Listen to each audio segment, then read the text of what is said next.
I'm Emily Johnson. I'm 34 and I live in a tiny apartment not too far from the house I grew up in. For the last 5 years, I've poured every spare dollar I had into paying off just one thing, the $680,000 mortgage on my parents' house. I always figured when that last payment cleared, there'd be some kind of moment. Maybe a simple dinner. Maybe my dad would finally say he was proud of me for keeping their house out of the bank's hands. Instead, I got a phone call. He didn't even bother with small talk. "I know you paid off the mortgage," my dad said, "all of it. But we're giving the house to your brother as a graduation present." I just stared at the wall phone pressed to my ear, thinking I had to have heard him wrong. Before I could even say a word, he just kept going. "And you're not invited to the party. I don't want you bringing your attitude and ruining his big day." My mouth went completely dry. My brother coasted through school while I worked double shifts to keep that house standing. And now somehow I was the problem. I had to ask him, "Are you serious?" He told me to stop making everything about money and that families should be happy for each other. Then he hung up. I just sat there listening to the dial tone until I finally turned to the only other person who knew the truth about those payments and asked, "You want to tell them, or should I?" 3 days later, my brother's big day looked nothing like a celebration. Before I tell you how the whole party completely fell apart, do me a quick favor. If you've ever felt like the invisible one in your own family, hit that like button and subscribe so you don't miss the rest of this. Your support helps more people hear what really happens when the responsible kid finally stops being quiet. There was a time when news like that would have crushed me, and I still would have just swallowed it and smiled, and insisted I was fine. But that reaction didn't just happen overnight. I grew up in a 2-story house on a quiet street in Rochester, New York. It was the one constant thing in every memory I have. It wasn't special to anyone else, but it was the backdrop for every birthday, every slammed door, every late-night talk. My father, William Johnson, had his entire pride tied up in that roof. He ran a small auto repair shop on the edge of town and loved seeing himself as the guy who kept other families on the road. At home, though, all of his attention went in one direction, to my younger brother, Brandon Johnson. He was the future my dad always talked about, even when that future was just a run-down house and a business that was barely staying afloat. My mother, Patricia Johnson, was the one who moved between us, always cooking, paying small bills, and smoothing things over when tempers got hot. With me, she just assumed I'd figure things out on my own. With Brandon, she assumed the world would just make room for him. By my early teens, I'd already learned not to ask for anything. If there was money for a school trip, it went to my brother.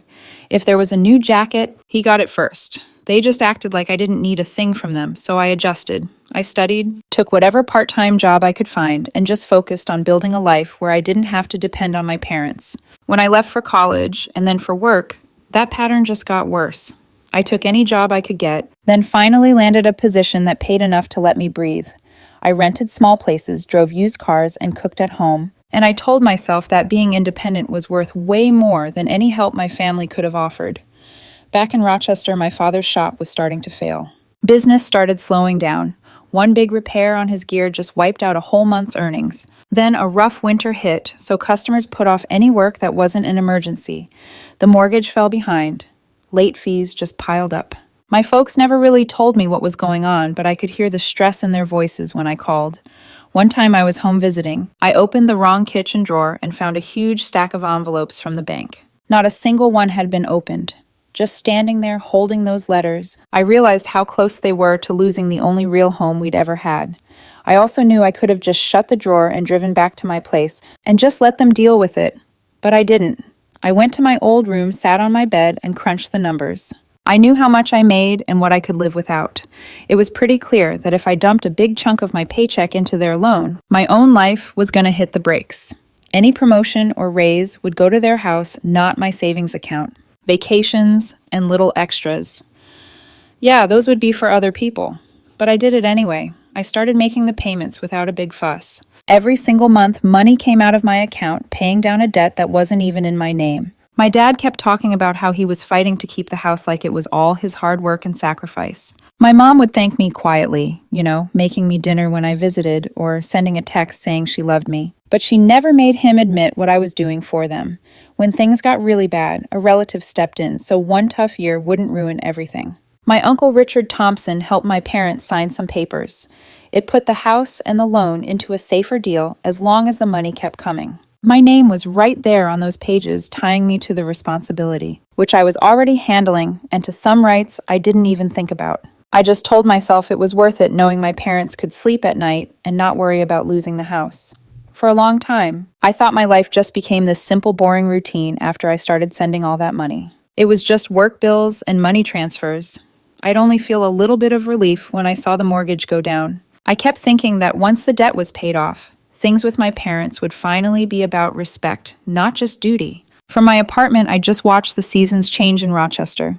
Snow would melt into slush. The trees outside my window would turn bright orange and red, then lose all their leaves. Every season that passed meant another bank statement in a box under my bed. It was just more proof that I was paying for a house I didn't even live in. On weekends, I'd drive back to my old neighborhood. On the outside, nothing looked different. The house still needed a paint job. The front steps still creaked. But inside, I could feel us drifting apart. My dad talked more and more about how hard he was working to keep the house, how much he'd given up, and how proud he was that the house was still ours. My part in all of it was never mentioned, just hidden away like those old bank letters. Then, when Brandon started his last year of college, everything in that house started revolving around him. All the phone calls were about his classes and what he was going to do next. My mom asked if I could make it to his graduation. She said she wanted pictures with both her kids. My dad planned a big party, calling it the fresh start our family needed. The mortgage was almost paid off. I knew exactly how many payments were left. I could just see that final payment clearing. In my head, it was all so simple. We'd all be in the kitchen together. My parents would open that letter from the bank, and the three of us would just know. We'd know what was saved and who did the saving. I didn't expect a big speech. I just wanted some honesty. But what actually happened wasn't anything like that. That kitchen scene never happened. There was no big sigh of relief. There was just the fact that the loan was paid off, and a bad feeling that my parents were planning a party without me, in the house I'd saved from the brink. That's when I knew something was really, really wrong. It would have been so easy to just tell myself I was overreacting, that I should just be grateful they still had the house no matter what. I'd been telling myself that story for years, but it sounded different now. It sounded like lines someone else wrote for me. I pulled out the folder with the trust papers from my closet and actually read them. My name was right there on those pages. And it wasn't just about responsibility. It was about future control of the house. This wasn't some family keepsake. It was tied to a deal to conditions my dad agreed to when he was desperate. That made me think of my Uncle Richard Thompson. He was the one who pushed my parents to protect the house when things got bad. He was the one who said if I was going to carry that weight, it needed to be on paper. Sitting across from him again, I finally got it. He always thought I knew how much power those papers gave me. I walked out of that meeting, seeing things so much clearer. The house I'd been paying for wasn't some prize my dad could just hand to my brother to fit his perfect story. It was an asset. It was tied to my choices, my sacrifices, and my name. For the first time, I stopped trying to keep the peace. I started thinking about what it would mean to stop letting them write me out of the picture. My brother's graduation weekend showed up, and it felt less like a celebration for him, and more like a final test to see if they could completely erase me. That Friday night, I turned onto my parents' street and saw cars lined up all the way down the block. The porch was covered in string lights with a banner for my brother over the door. From the outside, it looked like a happy story about sacrifice paying off. But inside, the first thing that hit you was the noise. Relatives were everywhere with paper plates and plastic cups, everyone talking over each other. A few people hugged me, surprised I even showed up, but they looked away almost immediately. All their questions and compliments went straight to my brother. As I stood on the sidelines, I kept hearing bits and pieces of conversations. People were talking about where he might work, how he'd decorate his place, what he should do with the yard once he moved in. The house I'd been paying for month after month was already being called his fresh start. No one even questioned it. They were just repeating the story my parents fed them. My dad was floating through the party, telling his polished version of the last few years. In his story, he was the hero who held the family home together, the one who got through the hard times with nothing but his own grit. My mom stuck by him, refilling drinks and nodding along. She made sure he was the center of attention. Neither of them said a word about the money that paid off the debt. Across the room, my Uncle Richard just watched real steady. He knew exactly what was in those papers, who paid the mortgage, how the whole thing was set up. And he knew my dad wasn't going to tell anyone about it tonight. After a while, my dad called everyone into the living room. People were crammed on the couch and standing against the walls. He stood by the fireplace talking about how the house was the heart of the Johnson family, how we'd gotten through tough times, and how he believed his son would carry on the legacy. Then he said it, the words I'd been waiting to hear him say. The house was a graduation gift for my brother, a foundation for his future. Hearing him say that in front of all our relatives made it so much worse. It wasn't just a private jab anymore. He was basically asking everyone in that room to agree that I didn't matter. But Richard stepped in before that lie could stick. He was calm, just laid out the facts. He reminded my dad the house wasn't some family heirloom you could just give away with a toast. He brought up the trust they'd set up when the bank letters were piling up. The whole reason it was structured that way was because someone else was making the payments. He never said my name, but everyone knew who he was talking about. A few people looked right at me. You could feel the whole mood in the room shift. My dad was waiting for applause, but it never came. People started leaving pretty early after that. He just blew off what Richard said, called it a technicality. He insisted everyone knew what he really meant, and just let the party die down. Driving home, things were suddenly crystal clear. As long as I let them tell the story, everything I did would be ignored. If a line was going to be drawn, I had to be the one to draw it.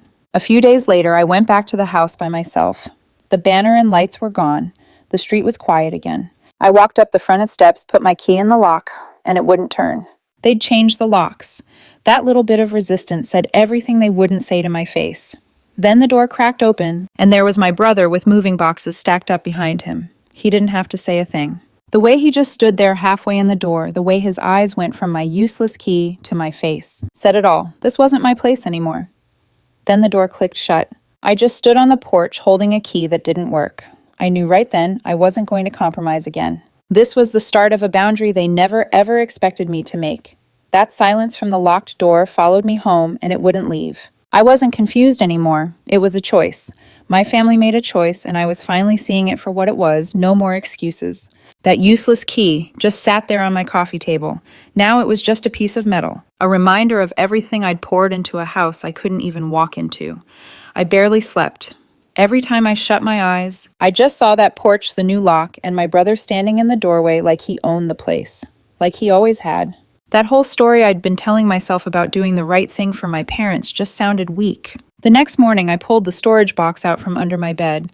I dumped everything on the kitchen table until it was covered in paper. Bank statements, emails, mortgage notices, all the proof that I hadn't made any of this up.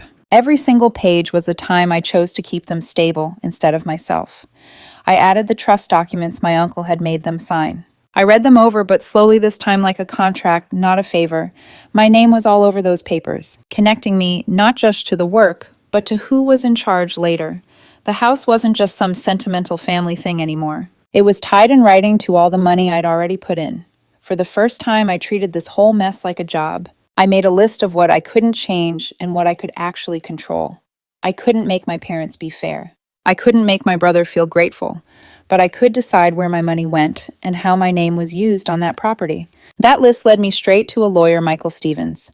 I brought him the folders, put them on his desk, and told him everything without sugarcoating it. He didn't care about the family drama, he just followed the paper trail. He showed me the parts that let me block transfers, freeze any attempt to change ownership behind my back, and demand to be included in any decision about the house. Hearing him lay it all out in plain legal terms just erased the last bit of doubt I had. On paper, I wasn't some emotional daughter freaking out over a party. I was the person who paid off a huge debt and the main person protected by the papers my parents signed when they needed help.